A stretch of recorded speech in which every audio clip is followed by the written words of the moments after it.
اہل سنت و جماعت کا موقف ہے کہ بی بی پاک نے قرآن پہ عمل کیا، ابوبکر صدیق نے حدیث پہ عمل کیا،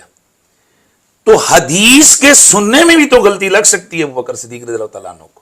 تو حدیث کے سننے میں بھی تو غلطی لگ سکتی ہے ابوبکر صدیق رضی اللہ تعالیٰ عنہ کو۔ اکیلے ہیں نا اس حدیث کے راوی، وہ اکیلے ہیں، بالکل ٹھیک ہے، تو ان کو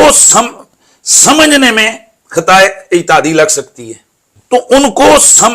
سمجھنے میں خطا اعتادی لگ سکتی ہے۔ تو اگر یہ کہہ دیا جائے کہ یہ جو حضرت ابوبکر صدیق بی بی پاک کو منع فرما رہے تھے، نہ کر رہے تھے، تو ان سے خطا ہوئی، تو اگر یہ کہہ دیا جائے کہ یہ جو حضرت ابوبکر صدیق بی بی پاک کو منع فرما رہے تھے، نہ کر رہے تھے، تو ان سے خطا ہوئی، اور بعد میں مہینے بعد کہو نہیں ان سے خطا اعتادی ہوئی، اور پھر وہی سارے دلائل یہاں رکھو جو بی بی پاک کے لیے رکھ رہے ہو، تو سیم پوزیشن ہے دونوں طرف،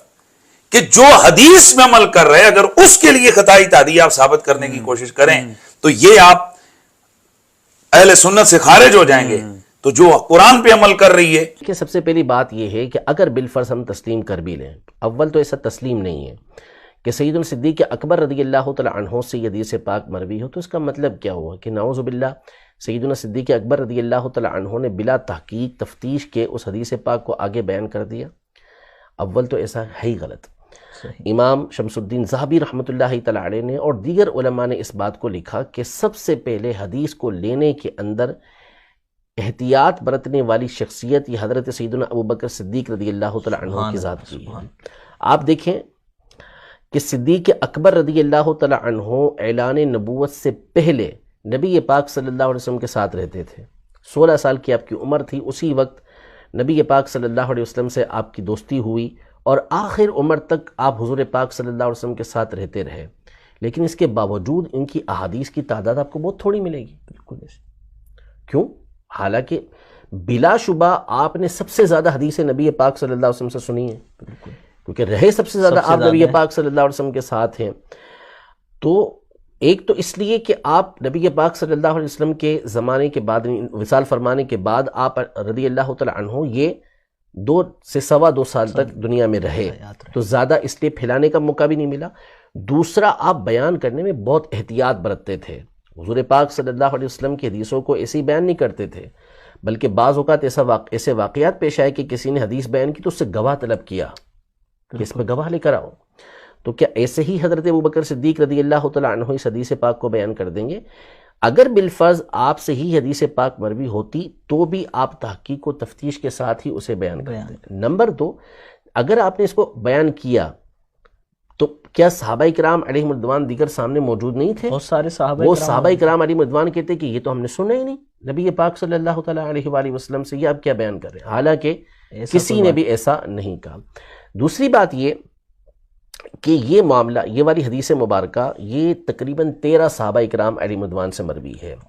اور اجلہ علماء جنہوں نے حدیث متواتر، یہ وہ حدیث ہوتی ہے کہ جس کو اتنے لوگ روایت کرتے ہیں کہ ہم تصور نہیں کر سکتے کہ یہ لوگ جھوٹ بول رہے ہوں، سارے کے سارے ایک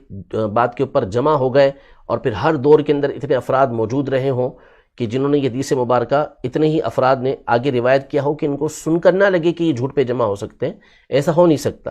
تو 13 صحابہ کرام علیہم رضوان ایک بہت بڑی تعداد ہوتی ہے جنہوں نے اس حدیث پاک کو بیان کیا، اور ان میں سے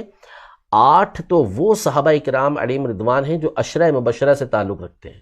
حضرت سیدنا ابوبکر صدیق رضی اللہ تعالی عنہ، حضرت عمر رضی اللہ تعالی عنہ، حضرت علی رضی اللہ تعالی عنہ، صحابی 8، جی حضرت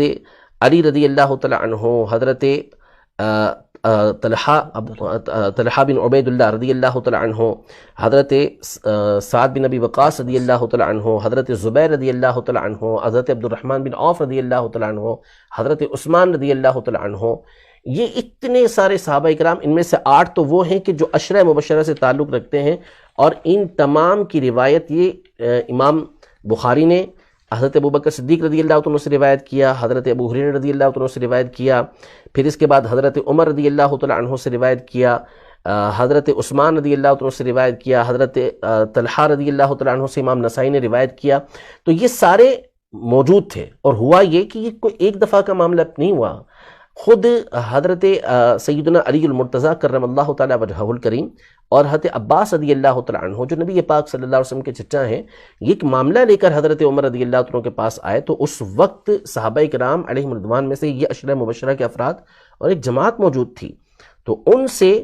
باقاعدہ حضرت عمر رضی اللہ تعالیٰ عنہ نے فیصلہ کروانے سے پہلے سوال کیا اور پوچھا کہ کیا تم لوگوں نے نبی پاک صلی اللہ علیہ وسلم کی حدیث نہیں سنی؟ تمہیں معلوم نہیں کہ نبی پاک صلی اللہ علیہ وسلم نے یہ ارشاد فرمایا کہ ہم جو ہے وہ وارث نہیں بناتے، ہم جو کچھ چھوڑتے ہیں وہ صدقہ ہوتا ہے؟ تو انہوں نے کہا کہ نعم، کیوں نہیں، ہم نے سنی ہے۔ تو یہ سارے کے سارے کہہ رہے ہیں کہ ہاں ہم نے سنی ہے۔ پھر اس کے بعد یہ معاملہ یہی نہیں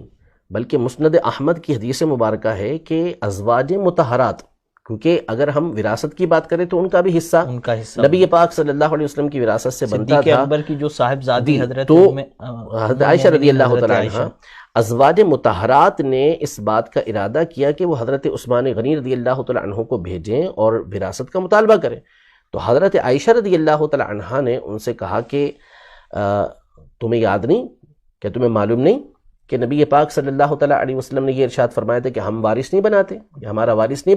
بنایا جاتا، ہم جو کچھ چھوڑیں وہ صدقہ ہوتا ہے۔ تو وہ بھی ساری راضی ہو گئیں۔ مسند اسحاق بن راہویہ کے الفاظ ہیں کہ انہوں نے اپنا حصہ چھوڑا اور راضی ہو گئی اس کے اوپر۔ تو یہ سارے صحابہ کرام علیہم رضوان روایت کرنے والے موجود، اور پھر یہ معاملہ ایک سے زائد مرتبہ پیش آیا، اور جب بھی یہ حدیث یاد دلائی گئی تو سامنے والے آمنا صدقنا کہ بالکل خاموش ہوئے۔